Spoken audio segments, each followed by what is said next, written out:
하나님의 교회는 좋은 곳입니다. 감동 있는 예배가 있고 이웃 간의 사랑이 있습니다. 풍성한 나눔이 있고 아름다운 만남이 있습니다.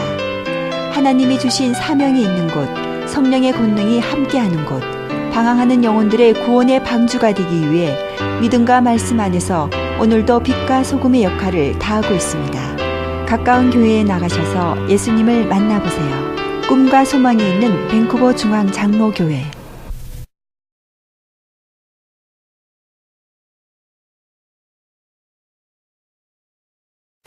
이 빌립보서는 바울 사도께서 로마 감옥에서 빌립보라는 도시에 있는 성도들에게 쓴 편지다, 이런 말씀을 이미 드렸습니다.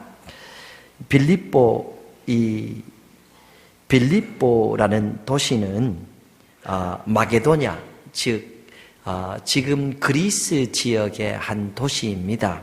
그리고 바울 사도께서 두 번째 선교 여행 하실 때에 소아시아 지역, 그러니까 지금 터키 지역을 말합니다. 그 터키 지역 내륙으로 들어가서 복음을 전파하려고 했습니다. 그런데 밤에 환상이 보였습니다. 빌립보에, 아니 마게도냐에 있는 어떤 사람이 손짓을 하면서 우리에게 넘어와서 우리를 도와주십시오, 우리에게 복음 전해 주십시오, 이렇게 손짓을 하는 겁니다. 그 환상을 보고 바울 사도께서 그 터키 내륙으로 들어가는 것을 접고 이 마게도냐로 넘어가서 복음을 전하게 되었습니다. 그리고 이 마게도냐의 첫 번째 성읍이 바로 빌립보입니다. 이 잘 알려진 내용 중에 하나는 바울 사도께서 이 빌립보에 가서서 엄청나게 매를 많이 맞고 그리고 감옥에 갇혔었다 하는 것입니다. 복음을 전파하다가 이 매를 맞고 감옥에 갇히게 되었는데, 그 감옥 안에서도 동역자인 실라와 함께 자절하는 것이 아니라 하나님 앞에 기도하고 찬양을 올려드렸습니다. 이 간수가 보니까 이 감동이 되는 겁니다.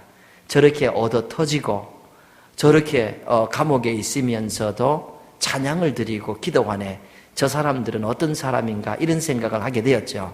그런데 하나님께서 또 이 찬양과 이 기도를 들으시고 감옥 문을 열어주는 역사가 있었습니다. 그런데 바울이 도망가지 않았죠. 이런 여러 일로 인해서 이 빌립보에 있던 이 간수가 감동을 받고 예수님을 믿게 된 겁니다. 자기만 믿은 것이 아니라 자기 집으로 바울 사도를 모시고 가서 자기 온 가족과 함께 세례를 받고 예수님을 믿는 사람으로 거듭나게 된 것입니다.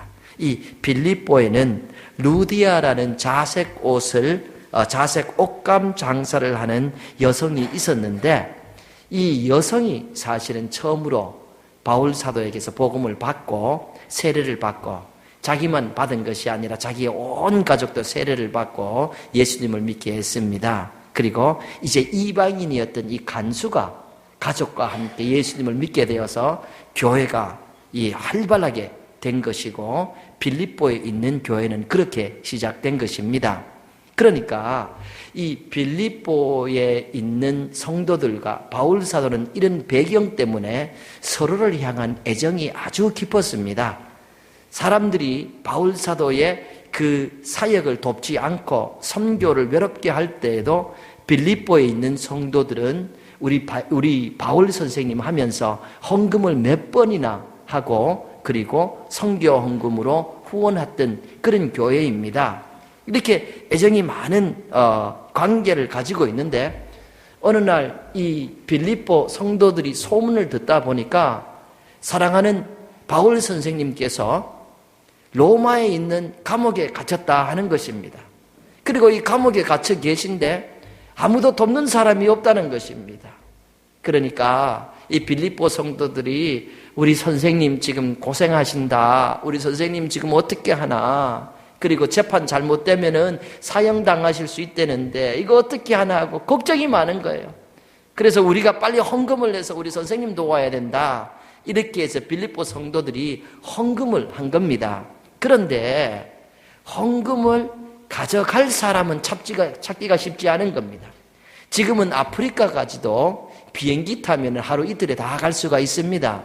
그런데 그때는 걸어서 다니니까 이 그리스에서 로마까지, 이탈리아 로마까지 가는 거는, 그것도 헌금 전달하러 가는 거는 이게 정말 쉽지가 않습니다. 가다가 산적을 만날 수도 있고 하는 것이지요. 찾지를 못하는데 에바 브로디도라는 분이 제가 가겠습니다 하고 나선 겁니다.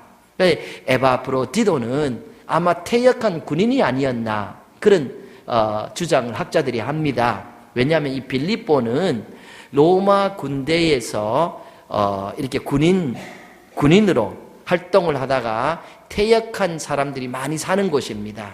그래서 로마에 가서 바울을 또 만나야 되고 하는 그 일을 이 에바 브로드는 할 수가 있었어요.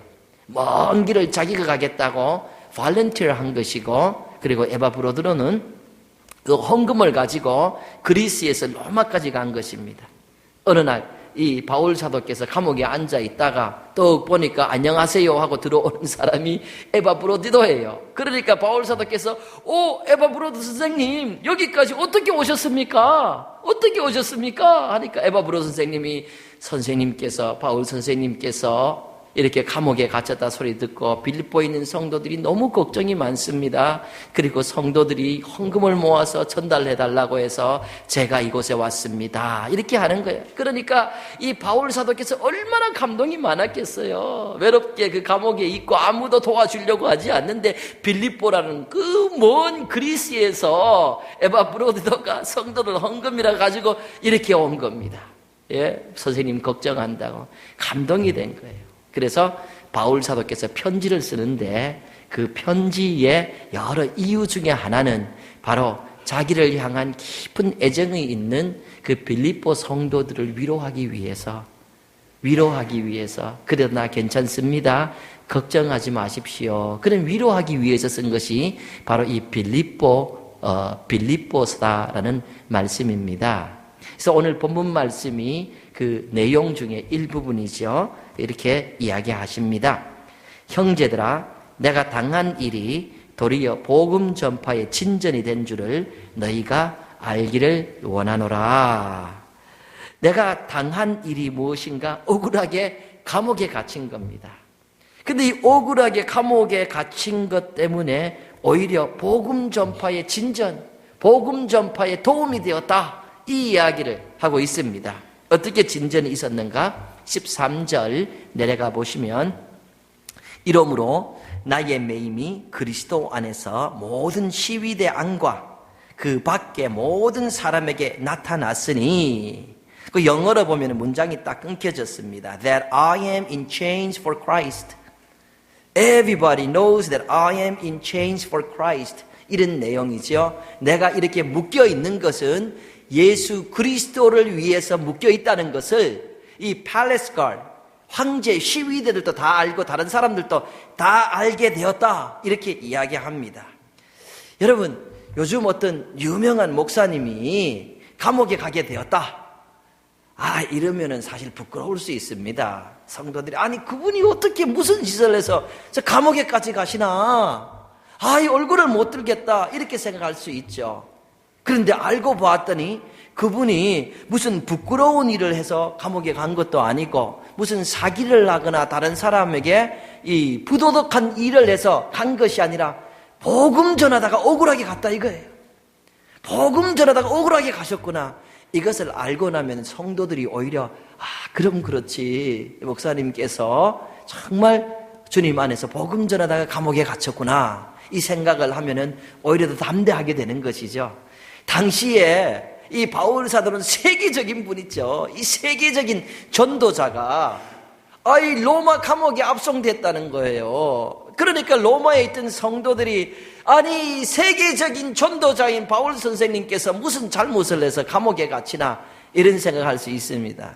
그런데 알고 보았더니 그런 본인의 어떤 유익을 쫓아 그런 것이 아니라 I am in chains for Christ. 예수 그리스도의 복음을 전하다가 형제 중 다수가 많은 형제들이 나의 모임, 내가 이렇게 감옥에 갇혔기 때문에, 그리고 내 잘못이 아니라 복음 전하다 갇혔기 때문에 예수님을 더 신뢰하고 또 지도자를 다 신뢰하여서 이제는 복음을 담대하게 불이익을 당하더라도 그런 거 감수하고 전하게 되었다. 그러니까 빌립보 성도들이여 걱정하지 마십시오. 이 이야기를 하는 것입니다. 자기가 그리스도를 위하여서 매임을 당한 이 사실이 오히려 복음에 도움이 되었으니까 걱정할 일이 아니다. 이 얘기를 하고 있는 것이죠. 그리고 바울 사도께서 그 아래 구절에 이 복음을 전하는 두 종류의 사람들에 대해서 이야기하십니다. 15절 말씀이죠. 어떤 이들은 투기와 분쟁으로, 어떤 일은 착한 뜻으로 그리스도를 전파하나니, 어떤 분들은 투기하고 분쟁 때문에 복음을 전한다는 거예요. 그리고 어떤 분들은 순수한 이유로 복음을 전한다. 이렇게 말씀하고 있습니다. 17절 내려가면은 투기와 분쟁으로 이렇게 복음을 전하는 사람들에 대해서 조금 더 이야기합니다. 그들은 나의 매임에 괴로움을 더하게 할 줄로 생각하여 순수하지 못하게 다툼으로 그리스도를 전파하느니라. 나의 매임에 괴로움을 더하게 하려고, 나를 또 괴롭히려고 복음을 전하는 사람이 있다. 시기하는 마음을 가지고 이렇게 얘기합니다. 이게 무슨 이야기냐 하면은, 로마에 있는 교회는 빌립보 교회처럼 바울 사도께서 개척한 것이 아닙니다. 이 바울 사도께서 로마에 이미 가기 전부터 로마에는 교회가 있었습니다. 그리고 교회가 있었으니까 거기에는 지도자들이 있었고, 그 지도자들은 나름대로 그 영향력을 행사하고 있었습니다. 그런데 어느 날 세계적인 복음 전파자인 바울이라는 분이 로마에 왔습니다. 로마의 감옥에 갇혔지만 감옥에서도 편지 쓰면서 복음 전파하고 있습니다. 사람들이 거기 찾아갑니다. 그리고 알고 봤더니 부덕부덕한 분이 아니라 정말 목숨 바쳐서 복음 전파하다가 예수님 때문에 억울하게 감옥에 갇혔다는 겁니다. 그러니까 이 사람들이 어떻게 됐는가? 로마의 성도들이 더 바울을 높여주고 또 존경하게 되는 것이에요. 그래서 이 바울이 더 존경을 받고 높임을 받으니까 로마에서 이미 그 지도자로서 영향력을 행사하던 사람의 영향력이 저절로 조금씩 퇴보한 것이죠. 거기에 대해서 이분들이, 어떤 분들이 참지를 못하고, 그래? 그럼 나도 바울처럼 복음 전파해서 나도 좀 더 유명해지고, 그렇게 해서 나도 좀 더 존경함을 받으면은 바울이 받는 그 존경심이 조금 더 작아지지 않은가, 이런 것이 바울을 괴롭히지 않을까, 이런 잘못된 생각을 하고 복음을 전한다, 이 말씀을 하고 있는 겁니다. 그런데 결론 부분에 있어서 바울 사도께서 이렇게 말씀하십니다. 빌립보서 1장 18절이죠. 그러면 무엇이냐? But what does it matter? 그게 무슨 상관이냐? What does it matter? 무엇이냐? 그게 무슨 상관이냐? 이렇게 말씀합니다. 거칠애로 하나 참으로 하나 무슨 방도로 하든지 전파되는 것은 그리스도니 이로써 나는 기뻐하고 또한 기뻐하리라.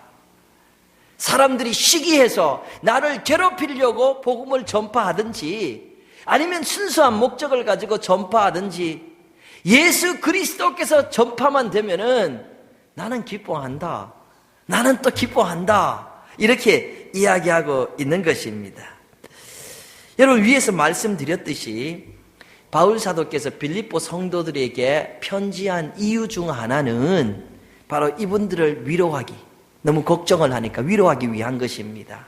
그러면 사실 이 편지 내용에 있어서 우선적으로 자기 안위에 대한 안심되는 내용을 전달하는 것이 순서가 아닌가 하는 생각을 합니다. 그러니까 편지 앞에다가 빌립보 성도님들 걱정하지 마십시오. 저는 참 잘 있습니다. 그리고 몸도 건강합니다. 먹는 것도 잘 먹고 있습니다. 필요도 충분합니다. 앞으로 재판이 있을 건데 그 재판도 잘 될 것이라고 생각합니다. 이런 글을 써야 됩니다. 그런데 이 앞에 보면은 전혀 그런 내용이 없습니다. 바울 사도께서 급하게 들어가서 하는 내용이, 말씀하는 것이 1장에서 복음 전파에 진전이 된 줄 너희가 알기를 원하노라. 내가 이렇게 매여서 복음 전파에 도움이 되었다, 이 이야기를 급하게 하고 있다라는 말씀이에요. 예, 이런 글을 보면은 이 바울 사도의 가치관, 이런 것을 볼 수 있습니다. 이분은 무엇을 최고의 가치관으로 생각하고 살았는지, 이분은 인생에 어떤 목적을 가지고 살았는지, 이분은 인생에서 무엇이 가장 귀중하다, 이런 생각을 하면서 살았는지 우리가 볼 수가 있지요. 사실 온통 복음 전파입니다. 자기 안위도 생각하지 않고 자기 명예도 생각하지 않고 복음 전파입니다. 이분에게 있어서 가장 가치 있는 것은 복음 전파입니다. 예수님 전도하는 겁니다. 이분에게 있어서 자기의 삶의 가장 큰 목적은 예수님 전도하는 겁니다. 이분에 있어서 인생에서 가장 귀중한 삶은 예수님 자랑하며 사는 것이다, 이것입니다. 그래서 늘 그런 이야기를 하는 거예요. 빌립보서 3장 넘어가면 이분이 이렇게 이야기하십니다. 형제들아, 나는 아직 내가 잡은 줄로 여기지 아니하고 오직 한 일, 즉 뒤에 있는 것은 잊어버리고 앞에 있는 것을 잡으려고 표대를 향하여 그리스도 예수 안에서 하나님이 위에서 부르신 부름의 상을 위하여 달려가노라. 나는 아직 잡은 일로 생각하지 않는다. 내가 다 이루었다고 생각하지 않는다. 그냥 다 잊어버리고 표대를 향해서 지금도 열심히 달려간다, 이렇게 이야기합니다. 최선을 다한다는 말씀이에요. 이 부름을 위해서. 무슨 부름입니까? 본인은 복음 전파의 부름이라는 거예요. 이것을 위해서 나는 지금 달려간다, 이 이야기를 하고 있습니다. 여러분, 지난번에도 말씀드렸듯이 이 빌립보서를 쓸 당시에는 바울 사도께서는 벌써 1차 전도여행, 2차 전도여행, 3차 전도여행 30여 년에 걸쳐서 다 했습니다. 그리고 지금은 나이도 어리지 않습니다. 60여 살 되어가지고 감옥에 앉아가지고 지금 좀 어떻게 세상적으로 보면 초라합니다. 그런데 이분이 이렇게 많은 일을 하고, 당신 나이로 절대로 작은 나이가 아닌데 거기서 하는 말이, 나는 아직까지 이루었다고 생각하지 않는다. 나는 아직까지 달려간다. 하나님이 위해서 부르신 그 부름의 상을 받기 위해서 나는 최선을 다한다. 걸어가고 기어가고 이런 얘기 안 하지 않습니다. 달려간다. 무엇을? 복음 전파하기 위해서 내가 열심을 다한다, 이 이야기를 하고 있습니다. 여러분, 오늘 아침에 우리도 생각할 것이 있습니다. 하나님께서 우리에게 어떤 사명을 주셨는가, 어떤 목적을 주셨는가. 분명히 우리에게 목적을 주셨습니다. 우리 모두에게 사명을 주셨습니다. 그리고 이 사명은 하늘나라 갈 때까지 하는 겁니다. 하나님이 주신 사명, 부름의 일에 순종하는 것은 retirement이 없습니다. 은퇴가 없습니다. 하나님 나라 갈 때까지 우리가 끝까지 달려가야 되는 그런 사명이다 하는 말씀이에요. 성경이 분명히 하는 내용 중에 하나는 하나님께서 하나님의 백성들을 부르셨다 하는 겁니다. 성경이 이것을 분명히 합니다. 시편 77편 1절에 보면은 내가 모태에서부터 주를 의지하였으며 나의 어머니의 배에서부터 주께서 나를 택하셨사오니 나는 항상 주를 찬송하리이다. 이 시편 기자의 고백입니다. 내가 모태 어머니 뱃속에 있을 때부터 하나님이 자기를 알고 자기를 선택해주고 자기가 세상에 나올 수 있도록 도와주셨다, 이 말이에요. 이런 말은 성경에서 참 많이 찾아볼 수 있어요. 하나님께서 어머니의 뱃속에서부터 자기를 조성하여 주시고 나를 만드심이 얼마나 신묘막측한지, 기묘막측한지, 얼마나 대단한지 내가 하나님을 경외하나이다, 이런 말씀. 에베소서 보면 이미 창세전부터 하나님께서 나를 선택하고 여러분을 선택하고 성도들을 선택했다, 이런 말씀 많이 있습니다. 사랑하는 성도님들, 우리가 때로 정말로 나의 선택이라 하지만 성경은 분명히 하는 것이 그것이 아니고 부름의 주체는 하나님이시고 내가 시작하기 전에, 내가 알기 전에 하나님은 이미 나를 아셨고 나를 선택했다, 이것입니다. 여러분은 한 분 한 분이 아시든지 그렇지 않으시든지 하나님의 큰 관심의 대상이고, 그래서 하나님은 여러분을 아시고 여러분을 불러주셨다, 이것이 성경이 분명히 하는 내용이고, 그러므로 여러분은 하나님의 부름을 받는 특별한 사람이라는 것 믿으시기를 부탁을 드립니다. 그랬습니다. 예수님 우리가 잘 아는 말씀을 하셨지요. 나를 보내신 아버지께서 이끌지 아니하시면 아무도 내게 올 수 없으니 오는 그를 내가 마지막 날에 다시 살리리라. 나를 보내신 아버지 하나님께서 예수님에게로 인도하지 않으면 아무도 예수님에게 나올 자가 없다. 예수님 말씀하셨어요. 그리고 예수님에게 나오는 사람은 마지막 날에 내가 다시 살린다. 결코 꼭 부활하여서 영원히 살 수 있도록 예수님이 도와주신다. 이 말씀을 하시는 겁니다. 인도함이 하나님 아버지의 인도함이 있었다 하는 것을 예수님께서 분명히 하시는 것이죠. 다시 말씀드려요. 여러분 한 분 한 분에 대해서 하나님은 알고 계시고 한 분 한 분을 사랑으로서 선택하여 주시고 예수님으로 인도하여 주셨다. 믿음을 믿으시기를 부탁을 드리겠습니다. 이렇게 불러주셨습니다. 그리고 부르셨으면 사명을 주시는 겁니다. 이 일을 주신다 이런 말씀이죠. 여러분 예수님께서 이 땅에 오신 이유는 분명합니다. 예수님 이 땅에 왜 오셨습니까? 영혼 구원하러 오신 것입니다. 예수님 십자가 지셨지요? 왜 지셨습니까? 영혼을 구원하기 위해서, 사람을 구원하기 위해서 예수님 십자가 지셨습니다. 그냥 한번 장난삼아 한 것이 아니라 죽음을 통해서라도 사람을 구원하겠다. 영혼 구원을 위하여 예수님은 이 땅에 오셨고 그리고 십자가를 지셨습니다. 예수님께서 이 땅에 오셔서 혼자 활동하신 것이 아니라 제자들도 부르셨습니다. 제자들을 부르실 때에 예수님께서 분명하게 하신 것이 있습니다. 마가복음 1장 17절 보면은 예수께서 이르시되 나를 따라오라. 내가 너희로 사람을 낚는 어부가 되게 하리라. 나를 따라오라. 나를 따라오라. 그럼 내가 너희로 사람을 낚는 어부가 되게 하리라. 전도하는 사람 만들겠다고 부르는 겁니다. 날 따라오면 내가 복음 전파하는 사람 내가 너희를 만들리라. 그러니까 나를 따라오라. 제자들을 부를 때 예수님은 분명히 하신 거예요. 요한복음 15장에도 우리가 잘 아는 내용의 말씀이 있죠. 너희가 나를 택한 것이 아니요 내가 너희를 택하여 세웠나니 이는 너희로 가서 열매를 맺게 하고 You did not choose me but I chose you and appointed you to go and bear fruit. 너 생각에 너가 나를 선택한 같니? 그렇지 않다. I chose you. 내가 너를 선택했다. 왜 선택했는가? 너희로 가서 열매를 맺게 하려고. So that you go and bear fruit. That is why I chose you. To go and bear fruit. 가서 과실을 맺게 하려고 내가 불렀다. 이렇게 하십니다. 분명히 하시는 거예요. 다른 소리 하지 말고 내가 너를 부르는 것은 열매 맺으려고 내가 불렀다. 이렇게 말씀하십니다. 예수님은 이런 말씀을 사실 종종 하십니다. 달란트 비유가 이런 것 아닙니까? 2달란트, 5달란트 내가 충성하여서 남겼습니다. 이런 말씀입니다. 하나님 재능 주셔서 그렇게 했다는 겁니다. 하늘의 씨가 죽어야 된다고. 그래야 나무가 되고 열매가 맺는다고. 우리가 희생을 하고서 하나님께서 제자들에게 하시다가 어느 날 부활하신 후에 베드로를 찾아옵니다. 그리고 하시는 말씀이 너 나 사랑하니 이렇게 합니다. 3년이나 따라다녔는데 마지막에 3년 후에 예수님 십자가 지시고 부활하신 다음에 와서 질문하는 것이 너 나 사랑하느냐 이겁니다.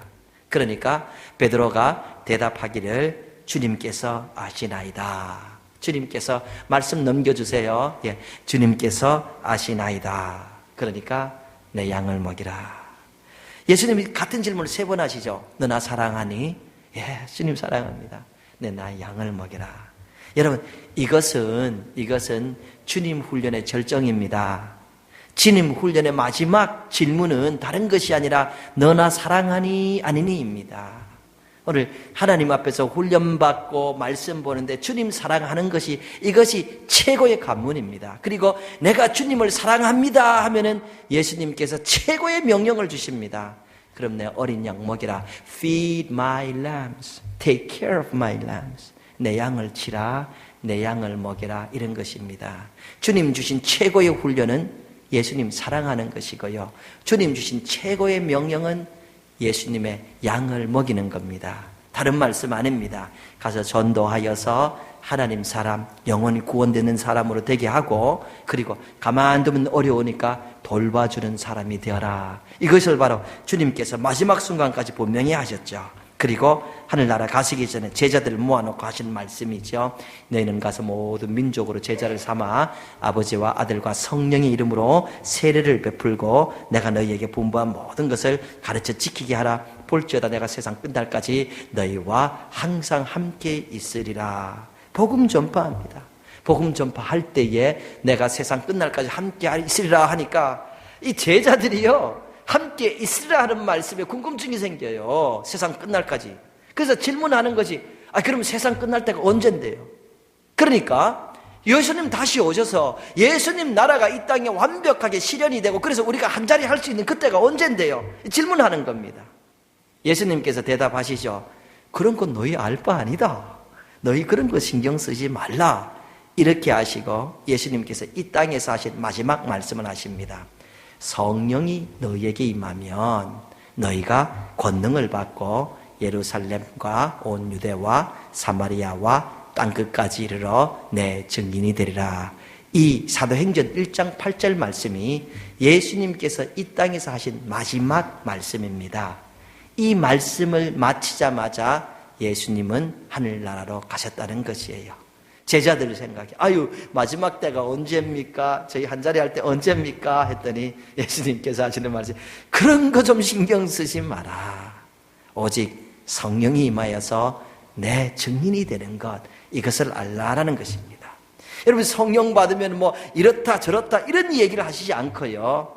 여러분, 성령을 충만하게 받은 사람의 결과는 전도자가 된다는 겁니다.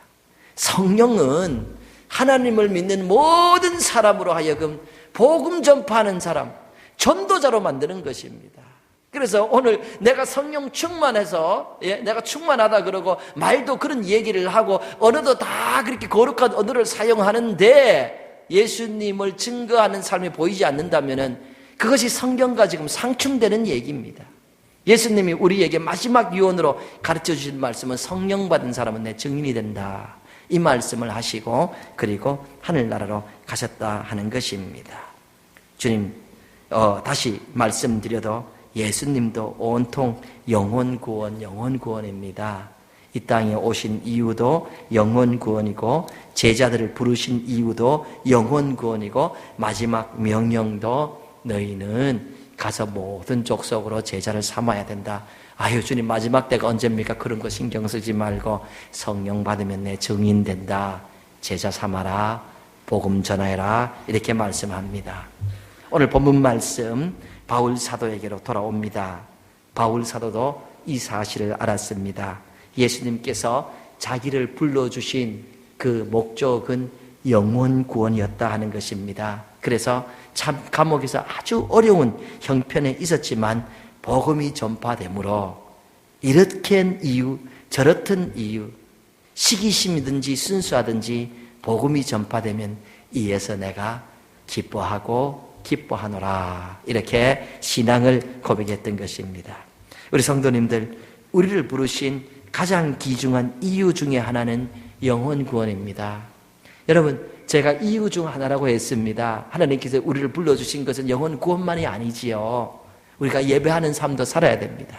이것은 천국에서도 계속되는 것입니다. 그러나 영혼 구원은 천국에 가서 하는 것이 아닙니다. 이 땅에서 우리가 할 수 있는 것이고, 예수님께서 나를 불러주신 것은 첫 번째로 내 영혼을 구원해 주시고, 이제 내가 내 영혼이 구원받았으니 나를 통하여 다른 영혼도 구원되어야 된다. 이 목적이다라는 말씀이죠. 어떤 분들은 스스로 생각하기를 내 형편이 지금 이렇게 복음 전파하는 일에 동참할 형편이 아니다. 내 생각과 내 자세가 아니다. 이런 생각을 하십니다. 제가 이야기 하나 드리고 그리고 오늘 말씀 마칩니다. 하나님을 가슴에 뛰게 하는 이야기라는 김병삼 목사님 책에서 발췌한 내용입니다. 어떤 목사님이 하나님께서 소명을 주셨다고 생각하고 베트남에 선교사로 가셨습니다. 그런데 2년 동안 열심히 노력했는데 열매가 아무것도 없습니다. 사역을 시작하면 늘 실패합니다. 그래서 왜 내가 이 사역을 계속 실패하는가 혼자 고민하고 생각하다가 느낀 것이 내가 여기 베트남 사람들을 사랑하는 그 사랑의 마음이 없구나. 사랑하지 않으면서 사역을 하니까 늘 실패하구나. 이런 생각을 하게 됩니다. 그래서 하나님 앞에서 이렇게 기도했다고 합니다. 하나님, 제가 선교를 접겠습니다. 아무리 생각해도 제가 베트남 사람들을 사랑하지 않는 것 같습니다. 그런데 그때 하나님께서 이 목사님 마음속에 감동을 주셨다고 합니다. 이런 감동이죠. 사랑하는 아들아, 내가 이곳에 있는 이유는 너가 그 사람들을 사랑하거나 사랑하지 않기 때문이 아니란다. 너가 이 베트남에 있는 것은 내가 이 베트남 백성들을 사랑하기 때문이란다. 이런 말씀을 하는 거예요. 깨달음이 왔어요. 자기는 지금까지 자기 중심으로 생각했다는 거예요. 내가 사랑하고 내가 무엇하고 내가 있어야 된다. 자기 중심으로 생각했다는 거예요. 그런데 가만하니까 내 생각과 내 마음과 내 행편이 중요한 것이 아니라 하나님 마음이 중요하다는 거예요. 그래서 이분이 회개하고 다시 이렇게 사역을 시작했다 하는 내용을 읽었습니다. 그렇습니다. 나의 능력과 나의 행편 중심으로 생각하는 것이 아니라 하나님 중심입니다. 하나님 마음은 어떤가 하는 것이죠. 하나님께서 우리를 밴쿠버에 두신 것은 그 하나님께서 밴쿠버의 사람을 사랑하시기 때문이 아닌가. 그래서 나를 구원하신 하나님께서 내가 이 밴쿠버에서 밴쿠버 사람을 구원하는데 도구 삼기 위하여 나로 밴쿠버에 두지 않으셨는가. 이것이 하나님의 소원 아닌가. 그런 생각을 이 말씀을 준비하면서 해보았습니다. 여러분들에게 하나님의 교회는 좋은 곳입니다. 감동 있는 예배가 있고 이웃 간의 사랑이 있습니다. 풍성한 나눔이 있고 아름다운 만남이 있습니다. 하나님이 주신 사명이 있는 곳, 성령의 권능이 함께하는 곳, 방황하는 영혼들의 구원의 방주가 되기 위해 믿음과 말씀 안에서 오늘도 빛과 소금의 역할을 다하고 있습니다. 가까운 교회에 나가셔서 예수님을 만나보세요. 꿈과 소망이 있는 밴쿠버 중앙 장로교회.